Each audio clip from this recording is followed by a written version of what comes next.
Bismillahirrahmanirrahim. Qala al-musannifu rahimallahu ta'ala wa nafa'ana bi'ulumi fid dar.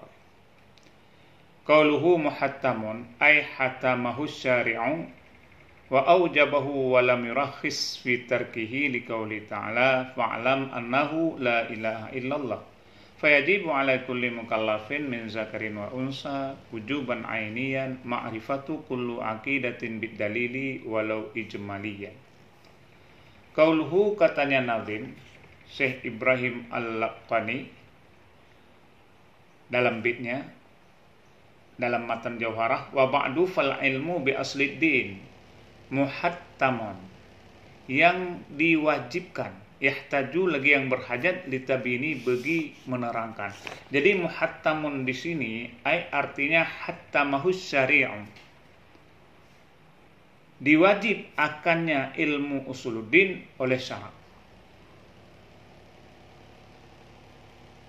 Belajar ilmu usuluddin, ilmu tauhid, hukumnya adalah wajib. Yang mewajibkan itu siapa? Syari'u, oleh syari'. Syari' itu siapa? Nah, boleh kita katakan syari' adalah rasul dengan jalan majad. Rasul sebagai pembawa syariat. Atau boleh kita katakan Nabi Muhammad SAW adalah pensyariat, artinya pembawa syariat. Boleh juga kalau kita katakan syari' itu Allah, itu dengan jalan hakikat. Maka boleh kita katakan dengan jalan majad, yaitu syari' itu Rasul, atau juga dengan jalan hakikat, yaitu syari' itu Allah. Maka diwajibkan oleh Allah, diwajibkan oleh Rasulullah belajar ilmu usuluddin. Disinilah disebut dengan muhattamun. Wa aujabahu, dan mewajib ia syari' dalam artian Rasulullah ataupun Allah akannya ilmu usuluddin. Walam yurakhis fi tarkihi, dan tidak ada rukhsah pada meninggalnya ilmu usuluddin. Artinya syari' tidak memberikan keringanan, tidak memberikan rukhsah pada meninggalkannya belajar ilmu usuluddin. Tidak ada rukhsah, tidak ada kesempatan untuk bisa, tidak boleh kita belajar, tidak ada. Nah, disinilah maka kewajiban kita untuk belajar ilmu tauhid ini sangat tegas oleh syari' ataupun oleh agama kita, dan tidak ada kemudahan, tidak ada rukhsah untuk bisa kita meninggalkan dalam belajar ilmu tauhid. Liqauli ta'ala, karena ini langsung dalilnya firman Allah Ta'ala, fa'lam, maka ketahui olehmu annahu la ilaha illallah, tidak ada Tuhan kecuali Allah. Ini dalil, ini ayat. La ilaha illallah, dimanapun di dalam kita tauhid selalu motonya yaitu la ilaha illallah. Pertanda di situ bahwa ilmu tauhid merupakan kewajiban setiap muslim atau setiap kita untuk belajar. Maka di sini dipertegaskan fayajibu ala kulli mukallafin, maka wajib atas tiap-tiap mukallaf. Mukallaf sudah kita bahas beberapa hari yang lalu pada bab yang di belakang, pada pasal, pada penjelasan yang di belakang telah kita bahas tentang mukallaf. Ya, maka di sini disebutkan fayajibu ala kulli mukallafin, maka wajib atas tiap-tiap mukallaf, baik itu min zakarin daripada laki-laki, wa unsa dan daripada kalangan perempuan, wujuban ainian akan sebagai wajib ainiyah, wajib secara individu, wajib secara pribadi kaum muslimin. Ma'rifatu, ini fa'il daripada yajibu. Oleh apa wajib? Oleh mengenal, mempelajari kulli aqidatin, tiap-tiap akidah, bid-dalili, dengan dalil. Bukan cuma mempelajari hanya sebatas mempelajari, tidak. Dengan cukup dalilnya, dengan memberikan alasan, dalil, walau ijmalian, walaupun dalil tersebut yaitu secara ijmalian, nisbah kepada secara jumlah. Jadi ijmali secara jumlah, bukan secara terperinci. Maka pengertian daripada ijmali adalah dalil yang tidak mampu menjelaskan dan tidak mampu menolak subhat-subhat yang ada. Maka itu ijmali. Jadi orang itu kewajiban untuk belajar ilmu tauhid secara ijmali. Itu ainiyah. Walaupun kita belum mampu untuk menjelaskan dan tidak mampu untuk menolak subhat-subhat yang ada. Semisal jika ada yang bertanya kepada kita, apa dalil daripada wujud Allah Ta'ala? Maka orang itu menjawab, itu alam. Alam ini merupakan dalil daripada dalil ijmali. Tapi orang itu tidak mengetahui dari sisi mana kalau alam itu sebagai bukti wujudnya Allah Subhanahu wa taala, atau mengetahui namun tidak mampu menghilangkan subhat, keserupaan yang ada. Itu orang yang dikatakan dia itu sudah mengetahui dengan dalil ijmali secara global, secara umum, secara jumlah. Jadi dia mengetahui dalil daripada wujudnya Allah Ta'ala hanya alam ini. Dan dia tidak mampu menolak subhat-subhat yang ada. Dia tidak mampu, tidak bisa untuk menguraikan tentang bagaimana wujudnya Allah Ta'ala. Tidak mampu. Itu disebut dengan dalil ijmali. Maka itu merupakan kewajiban bagi setiap min zakarin wa unsa untuk mengenal dalil tersebut secara ainiyah, secara individu. Selanjutnya, wa amma ma'rifatuha, dan adapun mengenal, wa amma ma'rifatuha, dan adapun mengenalnya akidah bidalili tafsili, dengan dalil tafsir secara terperinci, fa fardun kifayati, maka niscaya itu fardu kifayah. Sedangkan untuk kita kenali dalil daripada ilmu usuluddin, dalil daripada ilmu akidah, untuk mengenali ilmu akidah dengan dalil secara tafsili, fa fardun kifayatin, itu merupakan fardu kifayah. Jadi beda dengan dalil ijmali. Jadi kalau dalil tafsili itu kita mampu untuk menjelaskan serta mampu untuk bisa menghilangkan subhat-subhat yang ada. Mampu kita menolaknya. Dalil wujudnya Allah Ta'ala itu bisa kita uraikan dengan secara terperinci. Dan bisa kita menolak subhat-subhat. Dapat kita menghilangkan subhat-subhat yang apabila ada orang menaburkan subhatnya. Itu namanya dalil tafsili. Tapi dalil tafsili itu merupakan fardu, bukan individu, bukan fardu ain, melainkan yaitu fardu kifayah. Artinya hanya segelintir atau sebagian orang yang mengenal tentang dalil tafsili, maka lepaslah sebagian yang lain. Artinya daripada dosanya.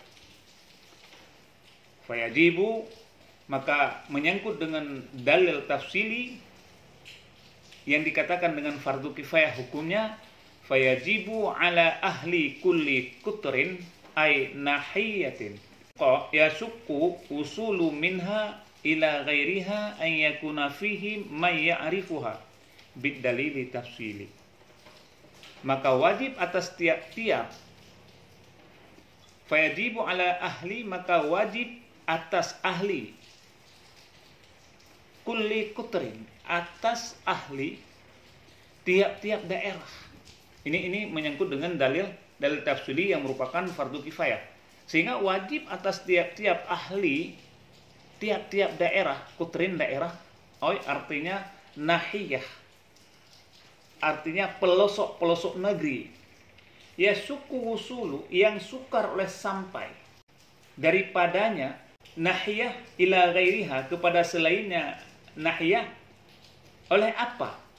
Ayyakuna oleh bahwa ada pada mereka itu may ya'rifuha oleh siman yang mengenal iaman akannya akidah bidalili dengan dalil tafsili. Maka hukum dalil tafsili merupakan fardu kifayah, sehingga wajib atas ahli tiap-tiap daerah, artinya tiap-tiap penjuru atau pelosok daerah, pelosok negeri, ya suku yang sukar oleh sampai daripadanya nahiyah tersebut kepada yang selainnya nahiyah, oleh bahwa ada pada mereka itu siman yang mengenal akan nyaman dengan dalil tafsili. Cukup daripada orang yang daerah tersebut, daripada daerah nahiyah, yang sampai kepada mereka itu hanya orang-orang yang mengenal daripada dalil tafsili. Cukup dengan satu orang daripada orang lain atau sebahagian siman yang mengenal tentang dalil tafsili, maka yang lain sudah lepas semuanya. Artinya secara terperinci, secara dalil tafsili, jika ada yang mengenal di dalam satu nahiyah atau di dalam satu daerah kutrin, hanya may ya'rifuha, orang-orang yang mampu mengenal akannya dalil tafsili, maka sudah lepaslah yang lain untuk mengenalnya dalil tafsili. Jadi ma'rifahnya kepada setiap orang adalah dalil ijmali. Itu kewajiban fardu ain. Sedangkan fardu kifayah mengenal dalil tafsili, itu hanya cukup daripada seorang saja di dalam satu daerah. Maka baik dalil jimali ataupun dalil tafsili ini merupakan kewajiban bagi kita umat Islam.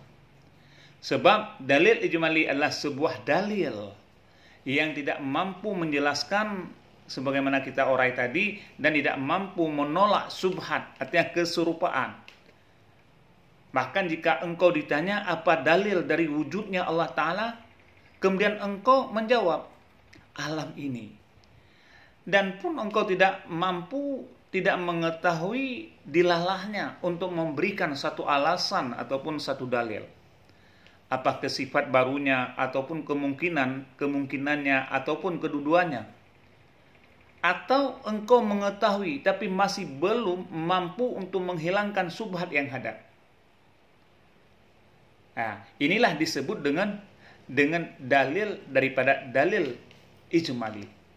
Sedangkan kalau kita mengetahui sisi dilalahnya, sisi dalilnya, dan mampu menolak subhatnya yang ada, maka ini dinamakan dalil tafsili.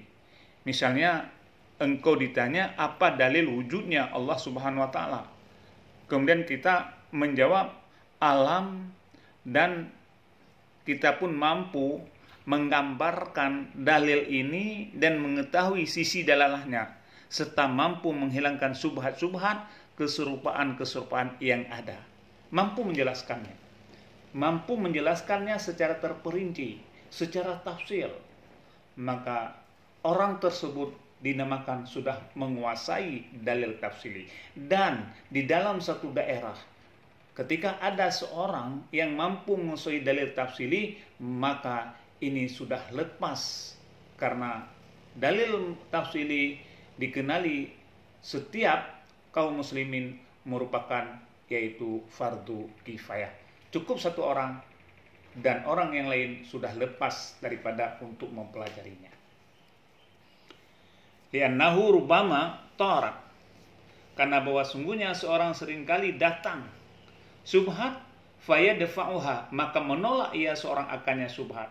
Ketika ada subhat yang datang, maka orang yang menguasai dalil tafsili mampu mendafaknya dan mampu menolaknya. Maka penting bagi umat Islam untuk mempelajari dalil akidah secara dalil tafsili. Wa ba'duhum, dan bermula sebahagian mereka itu ulama aujaba, itu mewajib ia akan dalil tafsili wujuban ainian, akan wajib aini. Ada juga ulama yang mengatakan bahwa mempelajari ilmu usuluddin dengan dalil tafsili hukumnya wajib ain, fardhu ain. Ada juga ulama yang berpendapat demikian. Tapi secara pendapat yang kuat hanya mempelajari dalil tafsili adalah fardu kifayah. Tapi ini sebahagian ulama ada yang mengatakan mempelajari dalil ilmu usuluddin secara dalil tafsili hukumnya wajib ain, bukan wajib kifayah. Ini pendapat sebagian ulama, sehingga waradduhu bi annahum dhaiqu rahmatullahil wasi'ata, dan menolak mereka itu akannya ba'duhum yang mewajib dalil tafsili sebagai wajib ain ditolak oleh ulama dengan bahwa sungguh mereka itu yang mewajibkan dalil tafsili itu sudah mempersempit rahmat Allah yang luas. Ini sudah mempersempit. Artinya Allah memberikan keluasan kepada setiap muslimin, tidak berat-berat di dalam mempelajari agama. Maka orang yang mengatakan, kata sebagian ulama, dalil tafsili itu merupakan wajib ain, itu orang sudah mempersempit rahmat Allah, sudah menekankan kaum muslimin. Padahal Allah menyuruh kita untuk belajar ilmu tauhid semampunya. Maka sekurang-kurang mampu adalah bagaimana kita mengenal Allah dengan secara ijmali. Wa ja'alul jannata, dan menjadi mereka itu akan surga muhtasatun, yang khusus, bitai'ifati yasirah, dengan golongan-golongan yang sedikit. Seolah-olah orang tersebut hanya memfokus bahwa surga ini disediakan hanya golongan-golongan sedikit. Apabila kita sudah lepas daripada rahmat Allah, maka menolak orang yang mengatakan bahwa dalil tafsili merupakan wajib ain itu ditolak, karena ini sangat mempersempit rahmat Allah. Rahmat Allah itu luas, dan menjadikan mereka itu seolah-olah surga hanya dikhususkan bagi orang-orang yang hanya golongan-golongan yang sedikit, golongan orang-orang yang pandai dalam mempelajari ilmu tauhid dengan dalil tafsiri. Maka ditolaklah oleh para ulama, sehingga kesimpulannya bahwa belajar ilmu tauhid untuk mengenali daripada sifat-sifat Allah ini diwajibkan dengan wajib ainiyah, yaitu dalil ijmali. Sedangkan dalil tafsili ini diwajibkan kepada fardu kifayah, hanya sebahagian umat Islam yang mengetahui dalil tafsili, maka lepaslah sebahagian atau umat Islam yang lainnya.